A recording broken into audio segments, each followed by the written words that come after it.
आज हम एक ऐसे विषय के गहराई में उतर रहे हैं जो शायद हम रोज देखते हैं पर उसकी असली कीमत नहीं समझते। अरावली पर्वत श्रृंखला। ये सिर्फ कुछ पहाड़ नहीं है, बल्कि नॉर्थ इंडिया के लिए एक लाइफलाइन है जो थार रेगिस्तान को हम तक पहुंचने से रोकती है। बिल्कुल।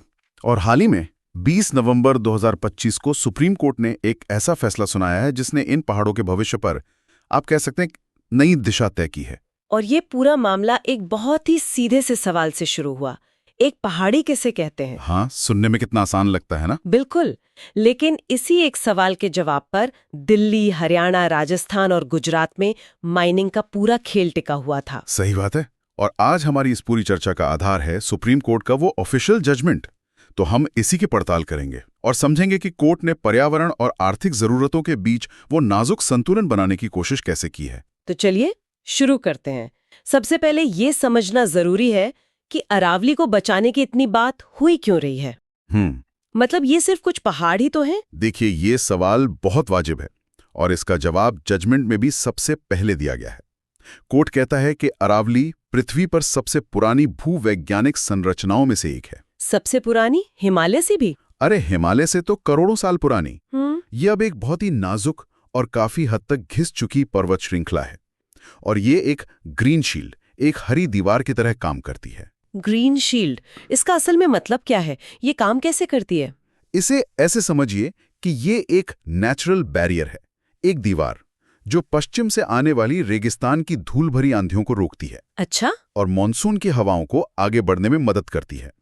अगर ये शील्ड, ये दीवार कमजोर पड़ जाए या इसमें छेद हो जाए तो रेगिस्तान आगे बढ़ेगा? बिल्कुल। तो थार का रेगिस्तान धीरे धीरे भारत के सबसे उपजाऊ गंगा के मैदानी इलाकों की तरफ, हरियाणा और पश्चिमी उत्तर प्रदेश की तरफ बढ़ना शुरू कर देगा। ये कोई काल्पनिक डर नहीं है। और जैसा कि आपने शुरू में कहा था, ये सिर्फ एक लोकल मुद्दा नहीं है। नहीं, बिल्कुल नहीं। भारत ने मरुस्थलीकरण को रोकने के लिए यूनाइटेड नेशंस के एक समझौते UNCCD पर साइन किया है। अच्छा। तो अरावली को बचाना हमारी एक इंटरनेशनल जिम्मेदारी भी है। जजमेंट में इस बात पर गहरी चिंता जताई गई है कि दशकों से जो अवैध खनन, शहरीकरण और पेड़ों की कटाई हुई है, उसने इस पूरे इकोसिस्टम को जबरदस्त नुकसान पहुंचाया है। तो अब ये साफ है कि दांव पर क्या लगा है। चलिए अब उस कानूनी उलझन पर आते हैं जिसने इस पूरे संकट को जन्म दिया। आपने कहा कि सबसे बड़ी समस्या एक समान परिभाषा, एक यूनिफॉर्म डेफिनेशन का ना होना था।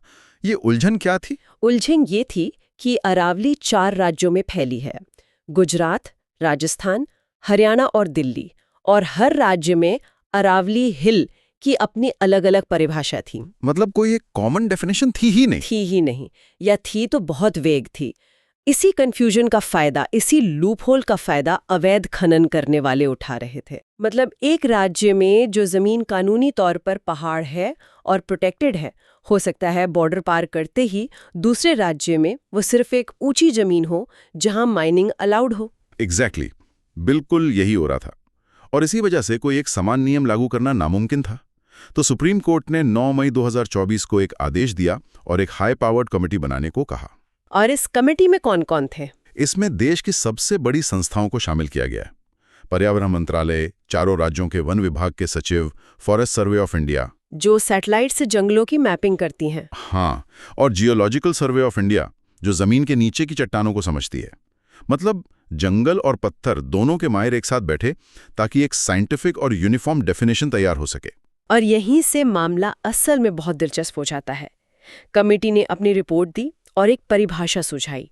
वो परिभाषा क्या थी जिसने कोर्ट में एक नई बहस छेड़ दी? कमेटी ने एक बहुत ही सीधी सादी, मतलब एक मैथमेटिकल रिकमेंडेशन दी। उन्होंने कहा कि अरावली के जो नोटिफाइड जिले हैं, उनमें जमीन का कोई भी हिस्सा जिसकी ऊंचाई अपने आसपास की जमीन से 100 मीटर या उससे ज्यादा हो, उसे अरावली हिल माना जाएगा। 100 मीटर, एक साफ सीधा नंबर। पहली नजर में तो ये एक बहुत अच्छा और सरल सोल्यूशन लगता है। लगता तो है। इससे तो सारे विवाद खत्म हो जाने चाहिए थे।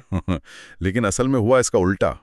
इस एक नंबर ने एक नई बहस और एक गहरा डर पैदा कर दिया। बिल्कुल। क्योंकि सवाल ये नहीं था कि 100 मीटर से ऊपर क्या है। असली चिंता इस बात को लेकर थी कि इस परिभाषा के हिसाब से 100 मीटर से नीचे क्या है। अच्छा। कोर्ट में दो बिल्कुल ऑपोजिट तर्क रखे गए। वो क्या थे? एक तरफ थे कोर्ट की मदद कर रहे वकील अमिकस क्यूरिये। उन्होंने एक बहुत ही गंभीर खतरा सामने रखा। उन्होंने कहा कि इस परिभाषा का सीधा मतलब ये निकाला जाएगा कि जो भी पहाड़ी 100 मीटर से कम ऊंची है वो अरावली का हिस्सा ही नहीं है। ओहो। और अगर वो अरावली नहीं है तो फिर वो माइनिंग के लिए खोली जा सकती है। मतलब अगर कोई पहाड़ी 99 मीटर की है तो उससे कानूनी तौर पर पहाड़ नहीं माना जाएगा और उस पर खनन का लाइसेंस दिया जा सकेगा। ये तो बहुत खतरनाक है। यही असली डर था। एमिकस क्यूरे ने कोर्ट को चेताया कि इस एक नियम से हजारों छोटी पहाड़ियां, फुटहिल्स और रिज जो पूरे अरावली इकोसिस्टम का हिस्सा हैं, वो सब के सब माइनिंग के लिए खुल जाएंगे। और इससे अरावली रेंज की आपने एक शब्द इस्तेमाल किया था, निरंतरता और अखंडता, कंटिन्यूटी एंड इंटेग्रिटी, वो पूरी तरह से टूट जाएगी। निरंतरता और अखंडता, इसे थोड़ा और आसान शब्दों में समझाएंगे। जरूर। अरावली की निरंतरता टूटने का मतलब समझिए कि जैसे आपकी छत में 100 छोटे छोटे छेद कर दिए जाएं। कोई ये नहीं कह सकता कि छत गायब हो गई, लेकिन बारिश में वो छत किसी काम की नहीं रहेगी। सही बात है। यही हाल अरावली का होता। ये छोटी छोटी पहाड़ियां बड़े जंगलों को आपस में छोड़ती हैं, ये वन्य जीवों के लिए कॉरिडोर का काम करती हैं और भूजल को रिचार्ज करती हैं। अगर आप इन छोटे छोटे हिस्सों को खनन के लिए खोल दें तो पूरी पर्वत श्रृंखला टुकड़ों में बंट जाएगी। वो ग्रीन शील्ड एक छलनी बन जाएगी। ये तो वाकई एक डरावनी तस्वीर है। और सरकार का इस पर क्या कहना था? क्या वो इस खतरे को नहीं देख पा रहे थे? यहाँ पर कहानी में एक और मोड़ आता है। सरकार की तरफ से एडिशनल सॉलिसिटर जनरल यानी एएसजी ने एक बिल्कुल उल्टा तर्क दिया। उल्टा तर्क? हाँ, उन्होंने दलील दी कि ये 100 मीटर की परिभाषा असल में पहले की परिभाषाओं से कई ज्यादा बड़े क्षेत्र को सुरक्षा देगी, उसे घटाएगी नहीं। उनका कहना था कि एमिकस क्यूरियाई की चिंता गलत है और ये परिभाषा ज्यादा इंक्लूसिव है। तो कोर्ट के सामने एक ही परिभाषा की दो बिल्कुल अलग अलग व्याख्याएं थीं। एक कह रहा था कि ये अरावली को बचाएगा, दूसरा कह रहा था कि ये उसे बर्बाद कर देगा। बिल्कुल। ऐसी स्थिति में कोर्ट किस नतीजे पर पहुंचा? दोनों की चिंताओं को ध्यान में रखते हुए एक बीच का रास्ता निकाला। फैसले के कुछ मुख्य बिंदु हैं। क्या है वो बिंदु? पहला, कोर्ट ने कमिटी की 100 मीटर वाली परिभाषा को स्वीकार कर लिया।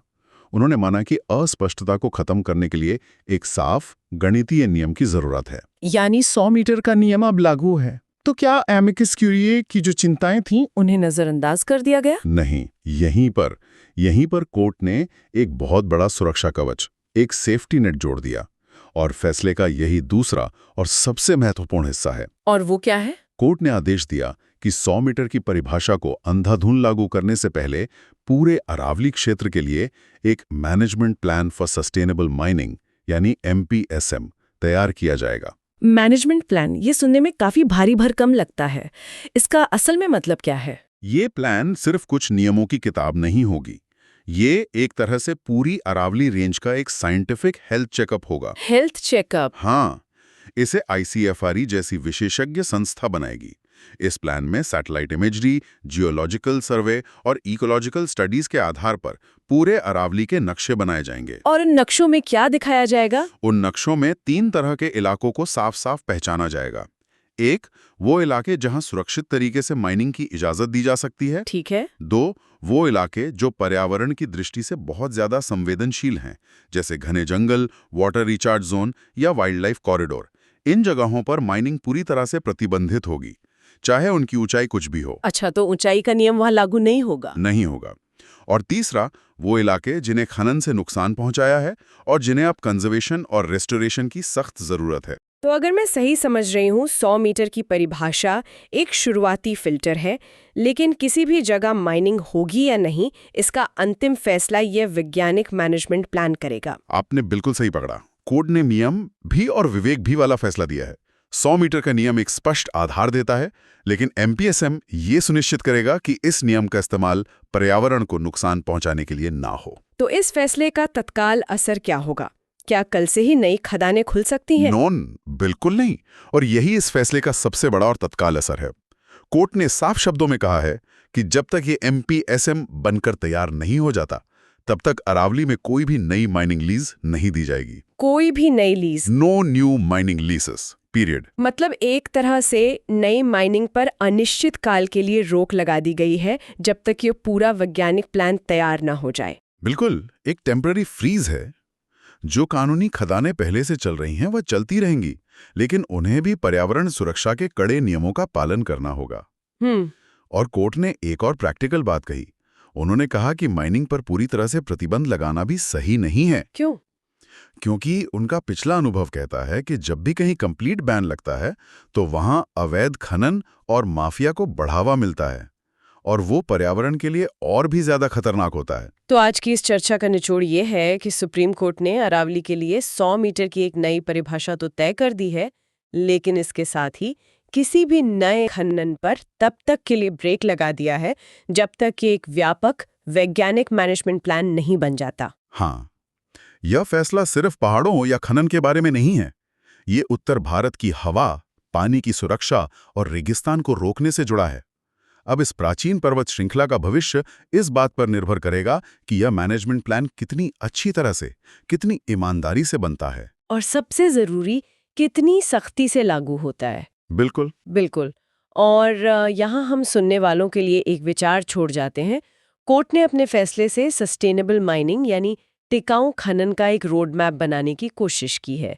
ये एक ऐसा शब्द है जिसका इस्तेमाल बहुत होता है, लेकिन सोचने वाली बात यह है कि क्या सस्टेनेबल माइनिंग जैसी चीज वाकई मुमकिन है, खासकर दुनिया की सबसे पुरानी और नाजुक पर्वत श्रृंखलाओं में से एक में?